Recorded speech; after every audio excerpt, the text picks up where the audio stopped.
Ballyregan Bob, surely the greatest six-pen greyhound ever, and his trainer, George Curtis, a pure master of his craft. Welcome to this appreciation of the most famous greyhound partnership of all time. What better place to be too, down at home, Bob's home track, on a lovely, lovely sunny morning. Well, throughout this programme, I shall be taking you through Bob's fantastic career, showing you many of his famous performances, and also talking to trainer George Curtis about some of the plans laid out for his record-breaking campaign. And one of those first questions was, how did he first come to hear about the great dog, Ballyregan Bob? Cliff Kevin, he came on to me one day and said, he's got a dog in Ireland. You know, one of his friends found his dog in Ireland and said he thinks he's going to be a good dog. He won this race literally in 29.46. And he said, you know, he thinks that he's the best 38, you know, dog he's seen. So he said, would you take him? So I said, yeah, sure I will, you know. And the dog arrived, and when he arrived over here, he was about 14 and a half months old. So we had to wait a couple of weeks before we could trial him. He was too young to race, Too young to race in England, yeah. And I think in his first trial, he impressed me that one day, I think it was his second trial, I gave him a solo, and he went running 30-30. You know, which is fantastic when you're talking about he's just old enough to race. He's done a 30-30. And then all the years started flattening, and they all wanted to know, you know, who he was and what if he was for sale and all, you know. You get people straight away, like, they want to get in on the bandwagon. But it was right from the start. The dog had, you know... You preempted my next question, which was going to be, when did you realise it was something special? Obviously when you did that 30-30. Well, yeah, when he did the 30-30, for me, like, you know, he had to be something special. And we started him off in a little open race, and I think I made a mistake. I made him a railer, because I saw him go in the back straight, and he went inside, you know, beautiful, and I thought, well, that's good enough for me. He'll be down to the railer. But I made a mistake, and it took me a few races before I realised I had made a mistake. And then I think we took him to, he got beat at Brighton, and he got beat a couple of times. Then I took him to Wimbledon, put him in track one. He almost went over the track, and I thought myself then, I thought, you know, I've made a bloomer here, so I thought we'll have to swap at range. So we put him on the outside. So that proved that even trainers as experienced as George Curtis can make mistakes, and Bob's early races were certainly nothing to write home about. But at the end of October, 11 weeks after his first trial, Bob registered his first win in the opening round of the Cosmic Orbit Young Puppies Trophy, beating the highly regarded keeper Tom a length and a quarter. He also went on to win his semi-final and the final, and at last it seems he was starting to fulfil his enormous potential. 2 top-grade victories followed, and tongues began to wag, but this was nothing compared to what Bob was about to do at Hackney. Yes, at the tender age of 18 months, he notched up his first track record when landing a first-round heat of the 5:23-metre William Hill lead there. Amazingly, in the final, he lowered his own record by a further 2 lengths, and Bob had now won 8 races on the trot. But all of Curtis's and owner Cliff Cavern's plans were to change dramatically, and it caused an uproar when they announced that Ballyregan Bob would not be entered for the inaugural running of the Dame of a Derby at Wimbledon. I asked the trainer why. I weighed the dog up at Brighton, and he ran with fair dogs, but he lacked a length to the corner. That's my opinion. He lacked a length of pace to the corner. He got done on the corner at Arungay when he went for the Pall Mall. He was lucky to get away with it. They turned him in, and the marks on the track were there all the evening. I kept on looking at him. I thought, hey, lucky we were, but he never broke his arm. So we're all choked. Bill Masters was there, Cliff, all the lot, and we were really upset, you know, because we got knocked pegged. But as I said, don't worry about getting knocked pegged. I said, we've got him to take home tonight, and we've got all, you know, the future in front of him. And I said to Cliff then, I said, this dog will do times I've never seen before. And it's not saying it, I did say it, because I believed it. Because I've never seen a dog run like him before. And, you know, I knew what he'd done at Hackney and everything, and I knew what he could do, and I thought the further he goes, the better he'll be. So anyway, we go off up to Wembley, getting ready for the blue ribbon, some of that. Again, got to the corner, can't make it, bang, the dog gets in, he knocked him over the arrow, he split his web on the arrow. So I kept on niggling at Cliff, he's talking about the bird. I said, Cliff, I said, you get hurt. I said, this dog's going to get hurt. I said, if you put him in fast dogs to the corner, he's going to get hurt. I said, you forget it. He said, if you don't think he's good enough for the Derby, forget it, he said. And to be honest, he did. He said, if you don't think he's good enough for the Derby, forget it. Put him over the long distance. And that's when it all started. That's when it all started. And it's not being what it was afterwards. I had a feeling with it all. I've been watching long distance dogs all my life. To me, I am a long distance man. I'm not a Derby man. I always reckon myself to train long distance dogs. And this dog, even at Brighton, when he won, he had 2 big races there, but each time he needed a fine 15 to win. You understand what I mean? If it had been 480, he'd have been beat at Brighton. So you're talking about what happens now you at the Derby, you're at Wimbledon, and you're getting all these fast dogs. There's no way he'd ever come round it. Oh, they see him run over 660 on Derby night, and everybody's saying, oh, he should have been in the Derby. But you're not running with Derby class dogs in 660s. You're running with Greyhounds, but you could lead. But you can't lead when you're running in the Derby class. Bob was now to be aimed at 6 bone races, and seeing those tumbles at Haringey and Wembley, it was understandable why Curtis and Cavone obeyed their decision. Still, Bob's 4-bone record was impressive, with 13 wins from 19 races, starting favourite in every race, and odds-on in no fewer than 10 of them. He twice broke the 5.23 metres record at Hackney, and his strike rate of 68% would surely have pleased any owner. Before we leave this chapter in his racing career, we must recall that some people refer to as Ballyregan Bob's best ever performance, which came in the Trainers' Championship at Walthamstow. Here he faced Ken Lindsell's local superstar, Ballyregan Bob, who was renowned for his blistering early pace and clever trackcraft. However, watch for Bob in Trap 6 give Ballyregan Bob a 2-length lead and then a 2-length beating, the likes of which the Walthamstow crowd had never seen before.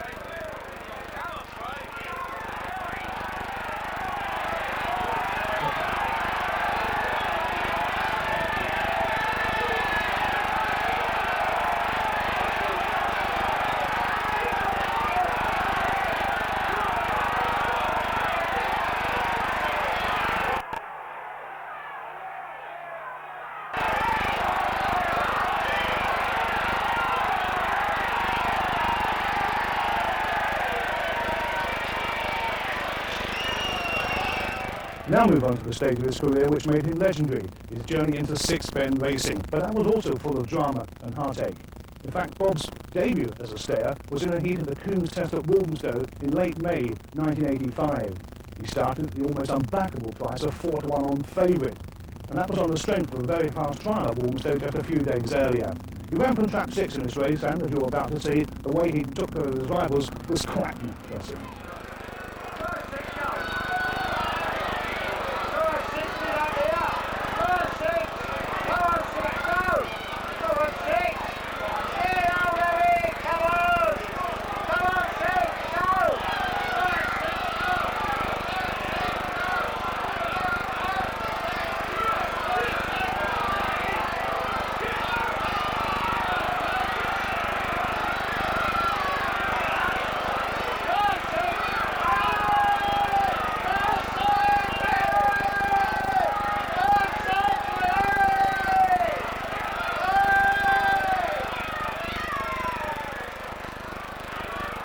Bob's time of 39.40 was a new track record, almost unbelievable, considering it was his first race over the Stayers Strip. But he followed up with a 13-length victory in the semi-finals, and then landed the final, shrugging off the inconvenience of Track 3 with consummate ease.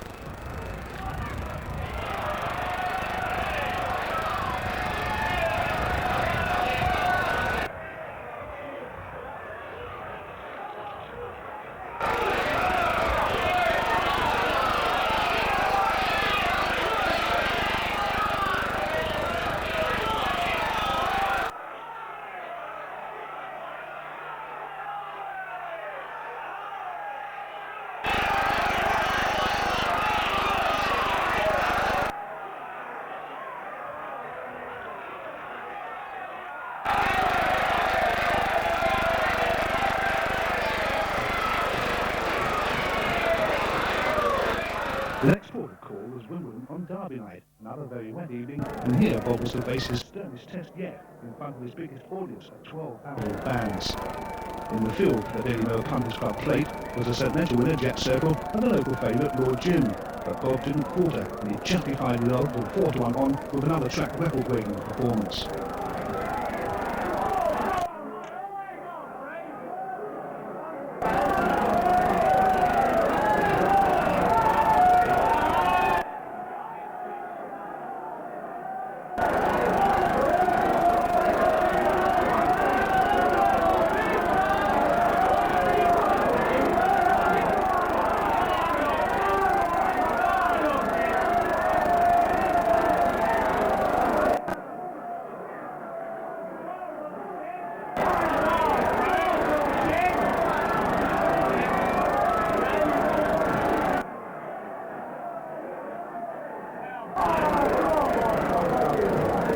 Ballyregan Bob had now won 7 races in succession, and the bookmakers weren't going to take any chances with his odds.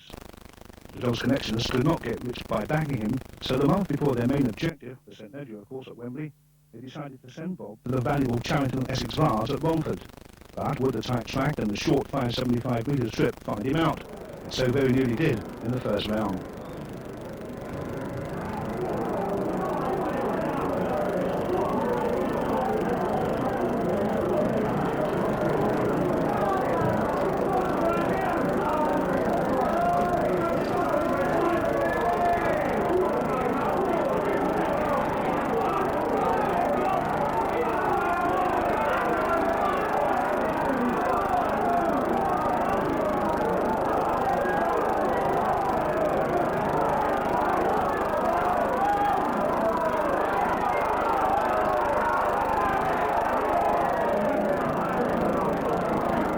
Guts and determination that Bob showed to peg back a proven stayer, having been at least 7 or 8 lengths off the pace, won him many more admirers, and his following grew even stronger after he won his semi-final by 11.5 lengths and a time just outside the track record.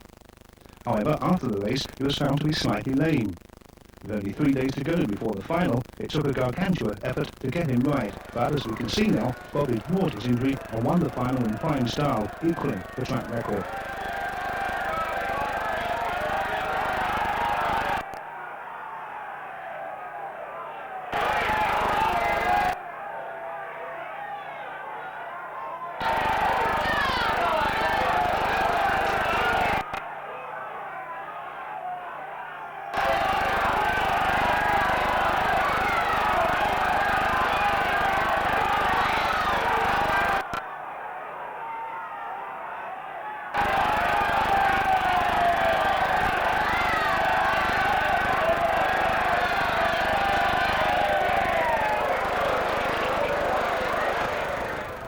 Next on the agenda was the St Ledger at Wembley, but George Curtis was taking absolutely no chances with Bob's injury.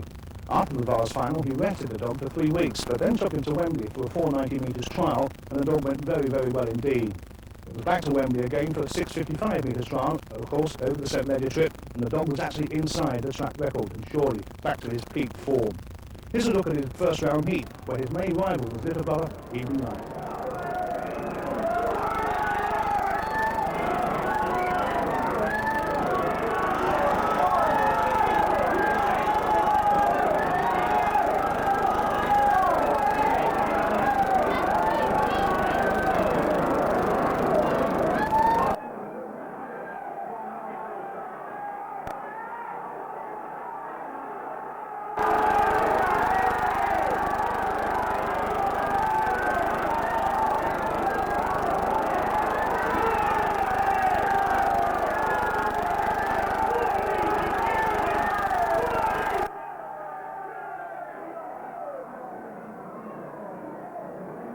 The second round proved less exacting as Bob neared 100% fitness and broke the track record, scoring by a comfortable 8 lengths. He became the strongest anti-post favourite to win a classic in memory. Curtis's dream of the St Ledger victory seemed to be only 2 races away. However, nobody was prepared for what was to happen in the semi-final. There's the line-up for the betting. Evening Light in Trap 1 is on offer at 14 to 1 there by Tom Power. In 2, Ben's Champion 11 to 4. Then they go Nursery Breeze has gone out from 50s. It was 50s a few minutes ago, out to 66 to 1. Skid Row Black is into 20s. Well, it's now gone to 25 to 1. They change it as we look at it.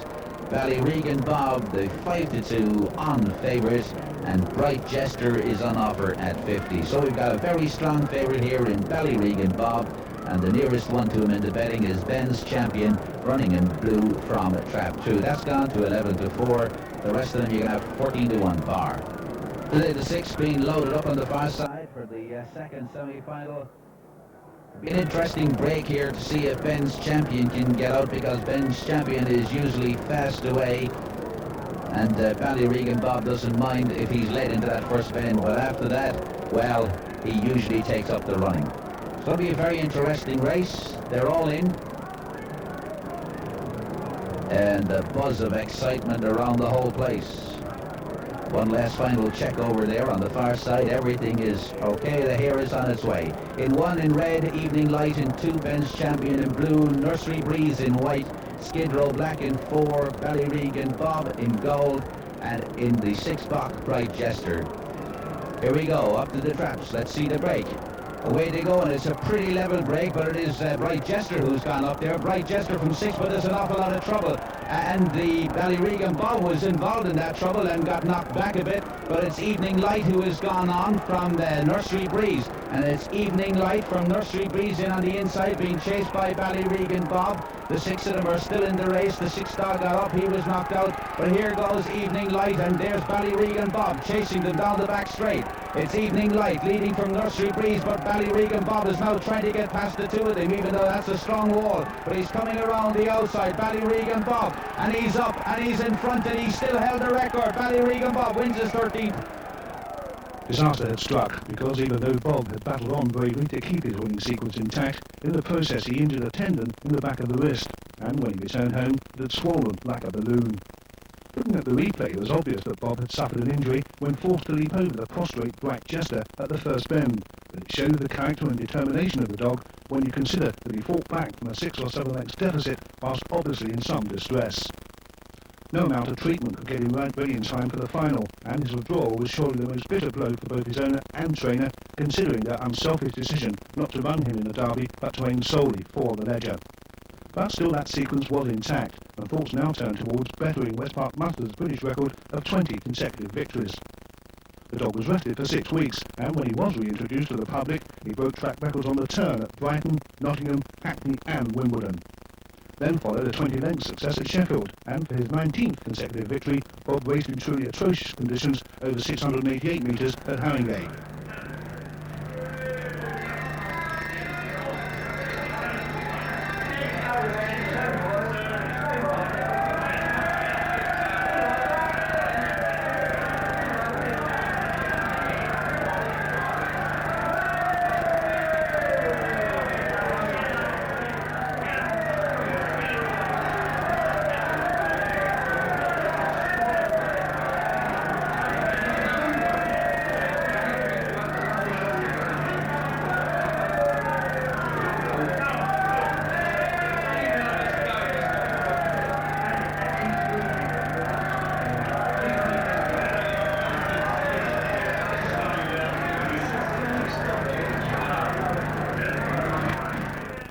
The scene was now set for the record-equalling attempt and the clash that the whole of the Greyhound world have been crying out to see.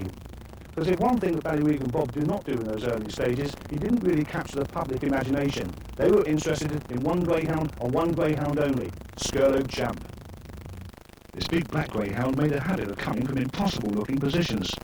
Skirlow became a household name, and the crowds turned up in their thousands to cheer him on. The champ had also been on course to break West Park Mustard's record, but he fell at the 17th hurdle when pulling up under mysterious circumstances at Peterborough. So the big match was on, the public favourite versus the purest choice in the John Power Showdown over 710 metres at Wembley. The atmosphere here inside Wembley is electric as we get ready for the race of the century, as it's called, the John Power Showdown. 4 greyhounds contesting the 710 metres distance here. And of course, in a few minutes' time, we should know the outcome, and the question will be answered that most greyhound supporters have been asking themselves for months. Which of the 4 is the best greyhound? There's no doubt that the betting market leading up to the race has been all about Skurlow Champ and Ballyregan Bob, but one should never dismiss the chances of the other two greyhounds, Glenone Queen and Trackman. Let's take a look down there at the greyhounds as we see them. In trap 1, Glenone Queen. This one came in as a late substitute into the race, but certainly is in on merit. Glenone Queen, a fawn bitch, whelped in August of 1983. Trainer Dickie Hawkes and owned by Mrs. Penny Saba. The last greyhound, incidentally, to inflict a defeat on Skurlow Champ over 850 metres. In trap 3 we have Trackman. That's the black dog which was whelped in June of 1982. Trained here at the track by Adam Jackson and is owned by Eddie Sims. The black son of Sandman, well, he's broken many records, but unfortunately he's been out of luck when it's come to the big prizes along the way. That's the greyhound running from trap 3, Trackman.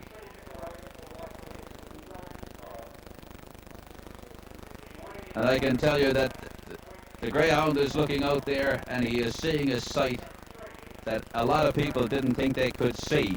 Thousands, literally thousands of people here at Wembley. The biggest crowd many great followers have ever seen. But now we come to Ballyregan Bob, and as you can hear all around us, Ballyregan Bob has supporters, but he's also got a few boos along the way. Ballyregan Bob, he was whelped in May of 1983. He's trained by George Curtis down there at Brighton, and he's owned by Cliff Kevin.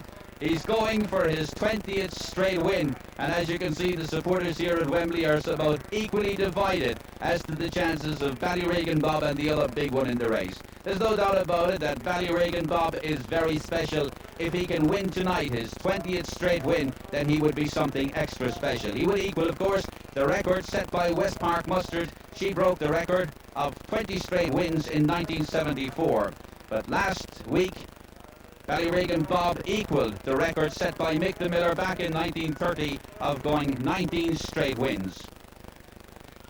3 of the victories, incidentally, that Ballyregan Bob has set up have been here at the track, so there's no problems about him. And of course, I think, speaking personally, that the 710 metres will suit him. In all, Ballyregan Bob has run 35 races, and he's won on the 29 occasions. That's Ballyregan Bob. Now you can listen to the applause and the reception that the 6 dog Skurlow Champ gets.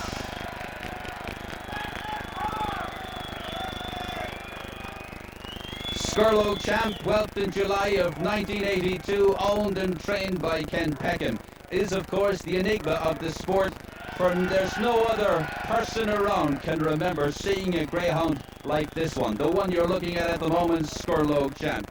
He's usually trailing behind everything else out of the traps. I did say in an earlier commentary one night that he fell out of the traps, but by Jove does he go at the end. He finds a 5th gear and he goes home. He's won 26 of his last 28 races.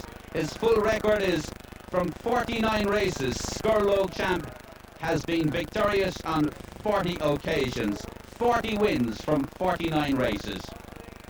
The crowd here at Wembley, very like a cup final crowd. You have Skurlow Champ having his supporters and Ballyregan Bob having one section. I don't know whether they're equally divided. I think they're all together down there. But every one of them here tonight with scarves and rosettes.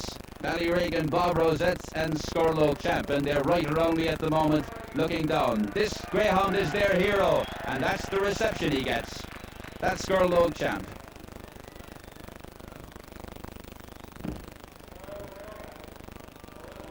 And as you can see, this tremendous crowd that we have here at Wembley, it's the biggest crowd that quite a lot of people can remember, and some of them go back to greyhound racing just after the war. They can remember the great years of greyhound racing when thousands upon thousands of people used to come greyhound racing. In recent times, unfortunately, people have stayed away, but they're back tonight to see this great meeting between 4 great greyhounds. There must be at least 25,000 people. Not many people have seen that for just a great greyhound night. We have had 20,000, of course, for the derby, the Mirror Derby itself at Wimbledon. But here at Wembley, we have a big crowd for what is a great night of greyhound racing. The John Power Showdown over 710 metres, with the winner taking £12,000 and a presentation jacket, and second prize of £3,000. There's a close-up of John Power's betting board at the moment. Glenone Queen is 25, Trackman is on offer at 10 to 1.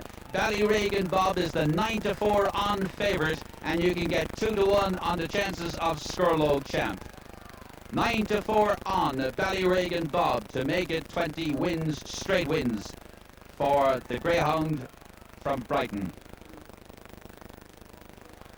John Power down there, beaming all over, because he and brother Tom were the inspiration behind this whole meeting of getting the champs together. That's Ballyregan Bob and Skurlow, as well as Glenone Queen and Trackman. And they must be very, very pleased. I think everyone in greyhound racing will be very pleased seeing the big crowd that we have here at Wembley tonight. So the greyhounds over on the far side of the track being got ready to put into traps. And in goes the number 1, Glenone Queen. She's gone into 1, wearing the red. Then in white, in goes Trackman, wearing the black jacket, Ballyregan Bob. And the last to go in, wearing the striped jacket, will be Skurlow Champ. And there goes Skurlow Champ in.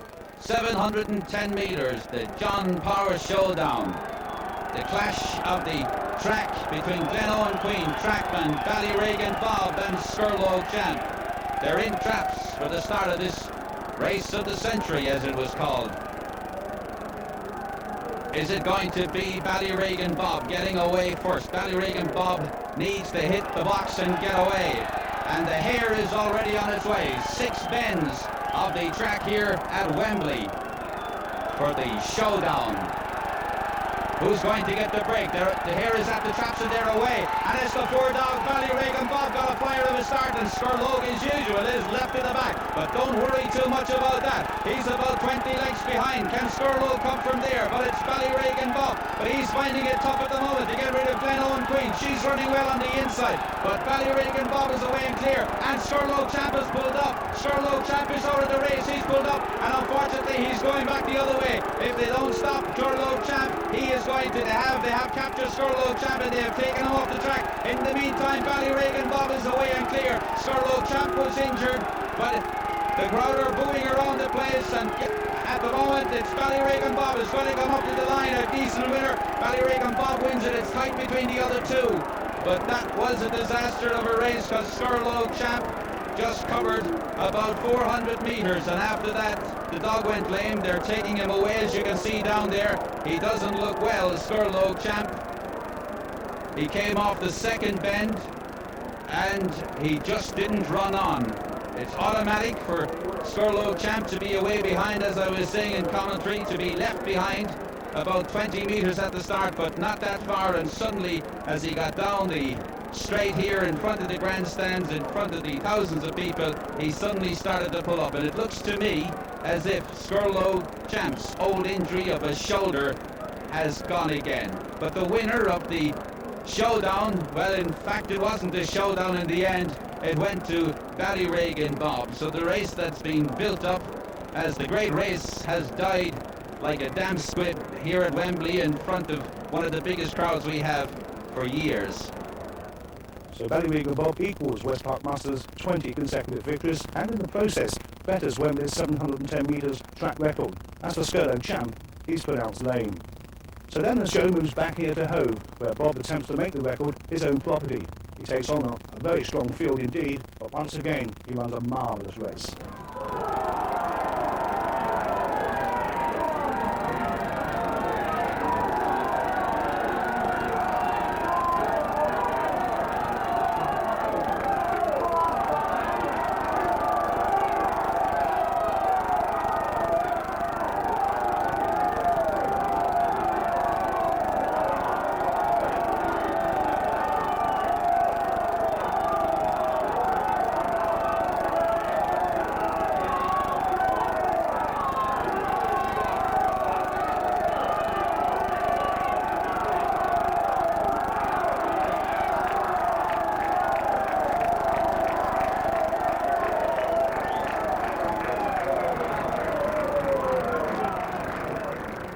As you can see, we've now moved into the inside area at Hove Stadium, in fact into one of the bar areas, and after Ballyregan Bob broke West Park Mustard's British record and raced into the hearts of thousands of racegoers in this country and also further afield, the track here at Hove actually named this bar after the dog.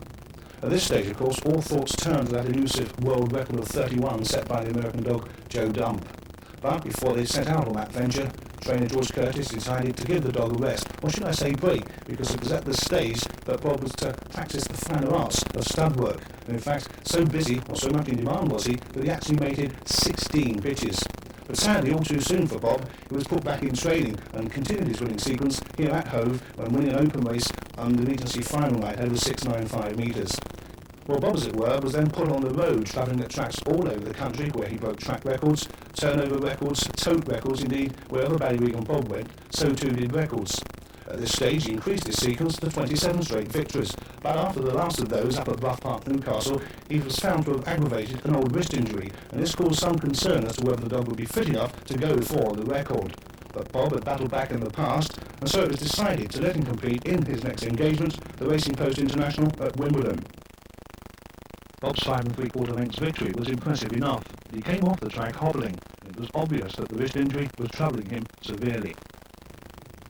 It was almost 6 months before Bob was seen racing again, a period which meant he missed the St. Ledger at Wembley. But trainer George Curtis was taking absolutely no risks with the dog, and actually trialled him 4 times before he made him come back in a race. When he did decide that comeback race, it was here at Hove in a top grade event, and he won it in style. And that took him, of course, within just 3 races of Joe Dump's world record of 31 successive wins. Haringey was his venue for his next 2 races. He never let his London fans down.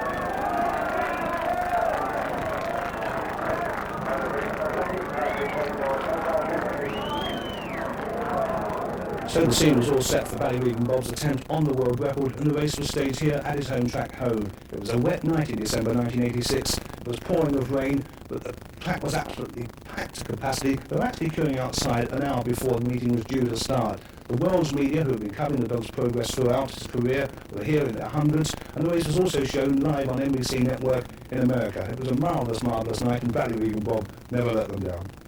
As you can see, an enormous crowd here at Hove Track to see the challenge of Ballyregan Bob. Can the great dog do it? He has scored 31 consecutive wins tonight. Well, it's the night of destiny for Ballyregan Bob and all his supporters, because in his great run of 31 wins, he has gathered supporters. They're here tonight to see if he can make it 32 straight wins and set a new world record. And led by Mr. G. Harris at Pointings, which is just across the dock. And you can see he's taking it all in. Ballyregan Bob just being checked at the moment. He's taking it all in, but after 48 races, he knows what it's all about. Now Ballyregan Bob apart on a very fast track. She's the best of the Brighton. There are the other Greyhounds parading in front of the grandstands. Packed grandstands. So all the anxious moments are over for everyone, all the connections of the 6 Greyhounds that take part in the World Challenge race here at Brighton. The Hove track packed to capacity. I've never seen it so full, and they're here to see one Greyhound. That's Ballyregan Bob. 31 straight wins behind him. Can he set a new world record tonight and land this challenge? 695 meters. The prize money doesn't matter, according to owner Cliff Kevin and trainer George Curtis. It's all about achieving a great record for Britain. The record formerly held by Joe Dump in America, 31 straight wins. All the talking is over. It's now up to this great greyhound, Ballyregan Bob. They're in traps on the far side. In 1, Low Sail. In 2, Calamity Kelly. In 3, Burnt Oak Tony. In 4, Swift Breeze. In 5, Queen's Comet. And in 6, Ballyregan Bob. And the hare on its way. And the crowd already roaring for Ballyregan Bob. The hare down to the traps. Let's see what sort of a break he gets. And they're away, and Bob has got a good start on the outside, but not as good as the dog in the number 2 box. And it's Calamity Kelly who leads into that bend. But here comes the 5 dog, and also Ballyregan Bob starts to make up ground on the outside. It's the 5 dog leads. Queen's Comet leads into that bend, but Ballyregan Bob is up there challenging. Queen's Comet leads Ballyregan Bob. The rest of them are struggling a little bit at the back, and there goes Ballyregan Bob down the far side. The record is on. The 4 dog is closing up. Swift Breeze is making a challenge, but Ballyregan Bob is gone. He's 5, 6, 7 lengths clear. A world record is on here for Ballyregan Bob. Around the final bend, up to the line. He's going to win it and create a new world record. 32 straight wins for a great dog. He's done it. He's done it. Ballyregan Bob, the greatest dog we've ever seen, has achieved the 32nd straight win. And what a dog, and what a reception he's got. The crowd down here wild with excitement after seeing the greatest performance from the greatest dog we've seen in this country for, well, a long, long time. Maybe ever since Mick the Miller, way back in the 30s. Ballyregan Bob has achieved the world record, 32 straight wins. Dream come true. I've never seen a dog like him in my life. And I was watching dogs before the war, since the war and after the war. And I've seen all the greats. There's never been a better six-bender than this fella. And I don't care that anybody can argue as long as they like. They won't convince me anything different. So the dream was realised, all the pressure was off, and Ballyregan Bob became the first greyhound ever to grace the front covers of the national newspapers, usually reserved for scandal or disasters. I asked George what it meant to him to bow out on such a high note. Well, I can't put it in words because something I can't, I never thought I could ever do. I mean, I never thought I'd ever get a grain, that good. And I can't really tell you what it meant to me because I haven't even got over it yet. When I look back on it, it's still, it's unbelievable what he did because he was a subtype of the greatest grain. He was the greatest grain I've ever seen over 7. No doubt about it. But he could also run he had a pace over the short, to do these times. And therefore, when he went over the distance, he's always getting clear, probably like by the 3rd or 4th bend, and from then on he went on. But to do what he did, I say I still haven't got over it yet. I just can't believe what he did. Well, after he broke the world record, owner Cliff Cavern decided to retire the dog to stud, rather wisely in my opinion. He did say at the time that Ballyregan Bob would spend the rest of his days with his trainer George Curtis. At the time also there was immense pressure from America, with offers of some of them in excess of £100,000 for the dog to go and stand at stud in the States. But all along, Cavern insisted that the British breeders should be given the first shot at Ballyregan Bob, and for a while he was kept to his word and the dog stayed here. But the trouble was that Ballyregan Bob as a sire was never really a big hit. Great things were expected of his offspring, but it never really materialised. And really, in a way, Ballyregan Bob, as a sire at least, became a victim of his own all-conquering success on the track. I asked trainer George Curtis what he thought of Kevin's decision to eventually send the dog to stud to America. Well, I'm very sad, naturally, I'd have loved it, truthfully, I'd have loved to see him stay over here, and so when my old fellow backed up, I'd have had him here, I would have liked to look after him for the rest of his life, but, this is something that Cliff had to do, and I had no say in it, so I can't really say any more, but I'm sorry, I'm sorry to see your dog go, We had about 100 British over here.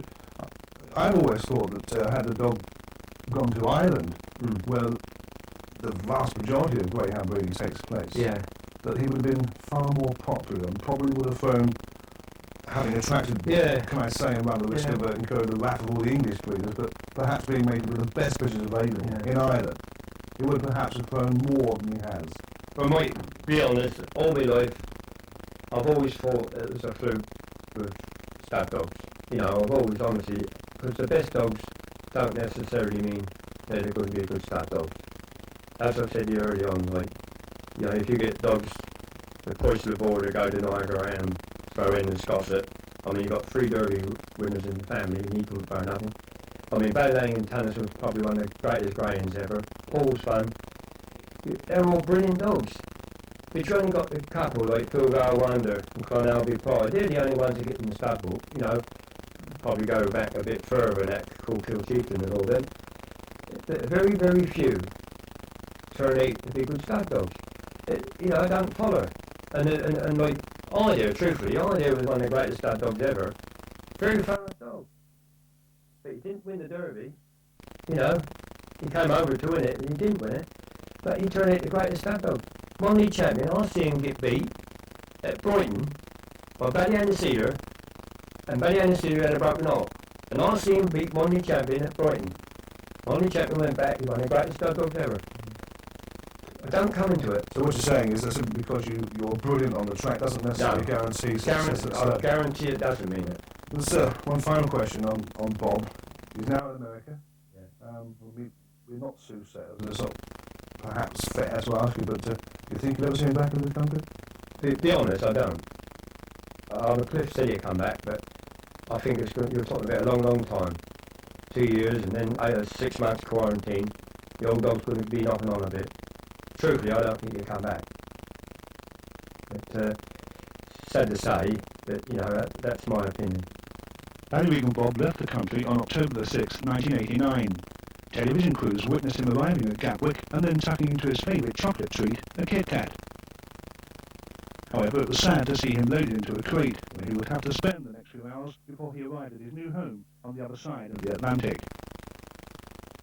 I asked owner Cliff Cavern if he was sad to see him go. Oh, I'm not the only one that's sad. There's quite a few editors and trainers, and I think everyone in the dog world is sad to see the dog go. But the big question was, would he be back? Oh, he'll probably come back in about 2 years. He'll definitely be coming back. Ballyregan Bob, what can you say of him? He had pace, he had class, he had determination, guts, and most of all, charisma.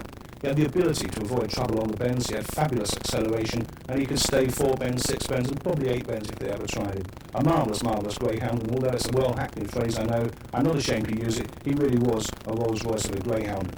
Up until this stage, he's the best I've ever seen, and when I turn away, I should think, I'll look back on a long career in greyhound racing and think, well, I never saw one better than the magnificent Ballyregan Bob.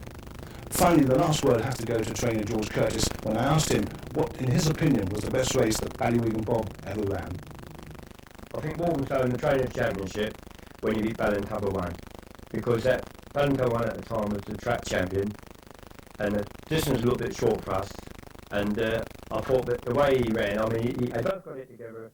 The other dog was a better tracker, he took a couple of lengths on it on the bend, and the crowd there went mad when he went in the back straight, and he collared him coming in the fourth, and he ran up the home straight. I think he beat him about a length and a half, did about 28.67, something like that.